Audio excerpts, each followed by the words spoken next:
안녕하세요. 크립토팁입니다. 이번 시간에는 올 하반기 대폭락이 오면 줍줍을 고려해 봐야 할 코인 탑 10을 제가 개인적으로 선정을 해 봤습니다. 그 전에 여기 이제 사진에 좀 아는 얼굴, 모르는 얼굴 있을 수 있겠죠. 이 친구들은 다 크립토 초기 투자자들이라고 보시면 될 것 같습니다. 이분들 역시 마찬가지죠. 공통점이 있다면 뭘까요? 크립토, 그러니까 코인의 매우 극초기 투자자죠. 이분들은 뭐 비트코인, 이더리움 사람들이 존재조차 몰랐을 때, 비난했을 때, 뭐 마약이다, 사기다라고 했을 때 굴하지 않고 큰 투자하셨고요. 지금은 뭐 큰 억만장자들이 다 되어 있습니다. 자, 투자로 큰 돈을 버는 사람, 좀 많았으면 좋겠는데요. 통계적으로 1%에서 2%에 불과합니다. 비결, 뭐 제가 여러 번 말씀을 드렸죠. 다 알고 있지만 쉽지 않은 것. 싸게 사서요. 아주 비싸게 팔면 됩니다. 오늘 제가 말씀드리는 부분은 아주 싸게 사는 쪽에 대한 얘기가 될 것 같습니다. 자, 여기까지 좀 동의가 된다면 결국은 언제 우량 자산을 대량 매수해야 할까 합니다. 자, 다시 말씀드립니다. 언제 사느냐, 어떤 것을 사느냐, 얼마만큼 사느냐가 투자를 결정합니다. 레이 달리오가 예전에 다보스 포럼 나와서 이런 얘기를 했습니다. 그 언제 이제 주식 같은 걸 얘기를 하겠죠. 자산들을 사야 크게 성공 투자를 할 수가 있느냐. 길거리에 피가 철철 흘러 넘칠 때 사야 한다라고 대답을 했습니다. 하지만 나는 이게 매우 어렵고 고통스러운 일이기 때문에 일반인에게 이를 권하지 않는다고 했죠. 왜냐하면 길거리에 피가 흘러 넘치는데 이게 네 핀지 내 핀지 구분이 안 됩니다.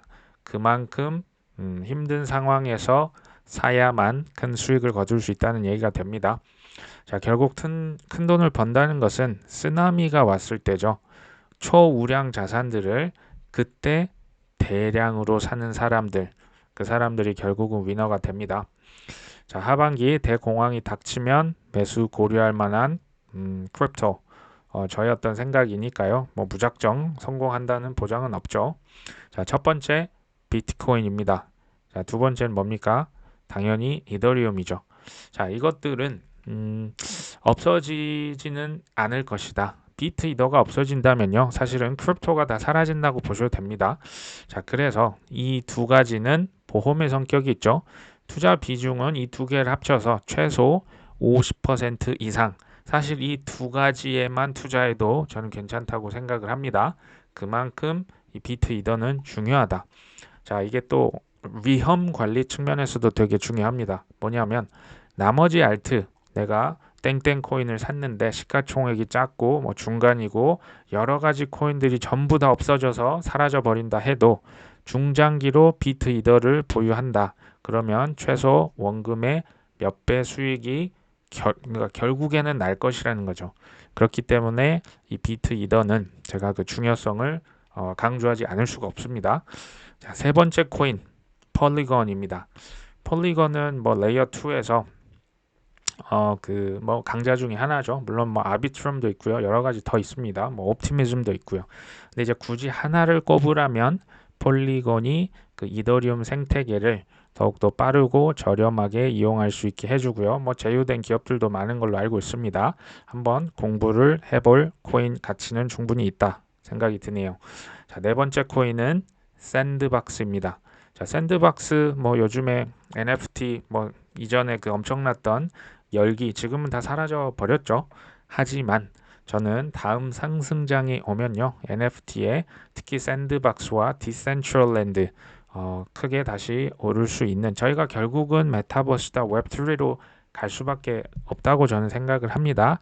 눈여겨볼 필요가 있다. 자, 다섯 번째는 헤데라입니다. 뭐 예전 이름은 헤데라 해시그래프죠. 자, 여기는 뭐 사실 뭐 다보스 포럼이다, ISO 2002 글로벌 표준에도 사용이 될 가능성이 매우 높은 코인이고요. 플랫폼 코인이라 보시면 됩니다. 속도도 매우 빠르고 이제 기업들이 쓰기에 편리하게 조금 기업 친화적인 코인이라고 보시면 될 것 같습니다. 자, 여섯 번째는 니어 프로토콜입니다. 이거 조금 생소하실 수 있는데요. 니어 프로토콜 역시도 플랫폼, 레이어 1입니다. 플랫폼 코인이고요. 이거는 이제 개발자들이 좀 뎁이라고 하는 거, 애플리케이션을 많이 만들어서 사람들이 사용해야 유틸리티가 늘어나겠죠. 근데 개발자들이 이렇게 좀 사용하기 되게 편리하게 돼 있는 것이 바로 니어 프로토콜이고요. 여기에 투자한 초기 투자자들도 생각보다 이름 있는 회사들이 되게 많이 있습니다. 저는 나름 그래서 니어도 좋게 보고 있습니다. 일곱 번째는 알고랜드입니다. 자, 알고랜드도 이게 플랫폼 코인인데요. 여기에 디지털 달러가 또 CBDC가 스테이블 코인이 결국에는 이 위에 얹혀지지 않을까. 지금 게리 갠슬러까지도 알고랜드를 칭찬했던 부분을 보면 글쎄요. 저는 이게 그렇게 망할 것 같지는 않습니다. 자, 여덟 번째입니다. 그래프라고 하는 코인인데요. 이것도 조금 생소하실 수 있습니다. 이것은 쉽게 말씀드리면 블록체인 그 개발자들이 뭔가를 개발할 때 그들이 쓰는 구글이라고 보시면 됩니다. 구글은 저희가 모르는 거 있을 때 이렇게 검색해 보잖아요. 그걸 인덱싱이라고 하는데요. 개발자들이 뭔가 좀 어렵거나 알아내야 할 부분들을 이 그래프에 와서 마음껏 검색을 하고 그대로 갖다가 개발에 쓴다고 하네요. 수요가 글쎄요 앞으로 있지 않을까 하는 생각이 저는 듭니다. 자, 아홉 번째입니다. 카르다노, 에이다라고도 불리죠. 이것 역시도 플랫폼 코인입니다. 그런데 설왕설래 이게 별 그 약속한 것을 잘 못 지켰다 생각만큼은 지금 가격이 다 많이 떨어져 있죠. 하지만 그간 지켰던 그러니까 그간 과거에 그 여러 가지 위기들을 잘 극복해왔던 것을 보고요. 여전히 시가총액 탑 10 안에 들어있는 걸 보면 글쎄요. 여기 역시도 저는 쉽사리 망할 것 같지는 않습니다. 자, 그래서 지금 아홉 번째 집어 넣어봤고요. 마지막 열 번째는 에이브라고도 하고요. 아베라고도 불리는 디파이 탈중앙화 코인 중에 하나를 골라봤습니다. 마찬가지죠. 그 디파이라고 하는 게 이제 규제 이슈가 여전히 있죠. 하지만 JP 모건이 이전에 디파이를 저 싱가포르 은행과 함께 서로 또 일본 은행과 함께 실험했을 때 썼던 그 기업 친화적인 디파이 프로토콜 바로 아베였었죠. 그래서 디파이 중에 하나를 고른다고 하면은 나쁘지 않아 보입니다. 사실은 이 외에도요. 제가 좋게 보는 코인들은 사실 수십 개 더 있습니다. 근데 이것들을 다 살 수는 없겠죠. 이 중에 하나씩 공부해보고 이게 좀 미래가 없어지지 않을 것 같다. 그리고 크게 다음 상승장 때 많이 오를 수 있겠다 싶으면 저는 집중 매수를 고려를 해보는 거 나쁘지 않을 거라고 봅니다. 자, 1번은 아까 말씀을 드렸습니다. 자, 비트와 이더는 없어지지 않을 것이기 때문에 정말 수익률 좋은 보험이라고 생각을 하시면 좋을 것 같고요. 자, 두 번째는 이게 사실은 여기서 핵심인데요.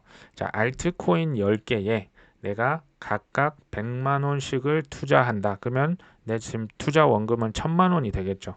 자, 그러면 1번의 경우는 좀 최악의 경우를 가정하는 겁니다.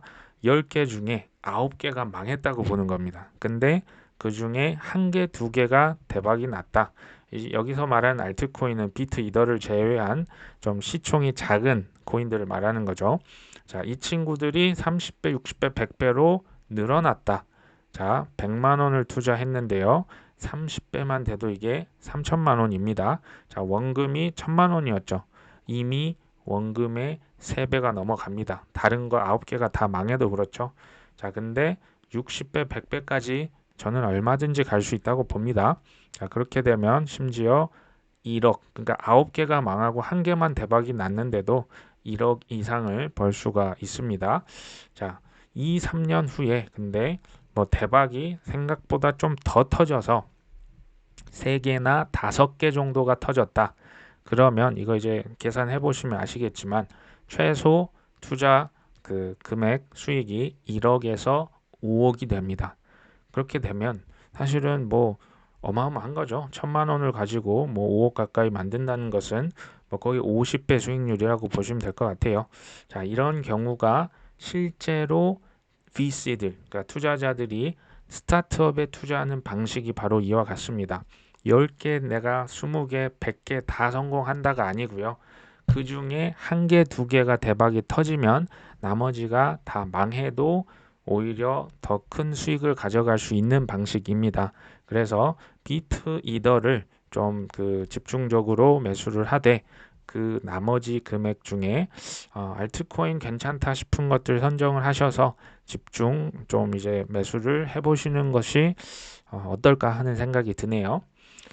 생각을 해보시면 이제 하반기에 올지 뭐 내년에 올지 저는 모릅니다. 대공황급 쓰나미가 만약에 진짜 온다면 뭘 얼마만큼 살지 미리 고민을 해보시고 현금을 축적하는 기간으로 삼으시면 어떨까 하는 생각 듭니다. 자, 오늘 방송은 여기까지 합니다. 끝까지 시청해 주셔서 감사합니다.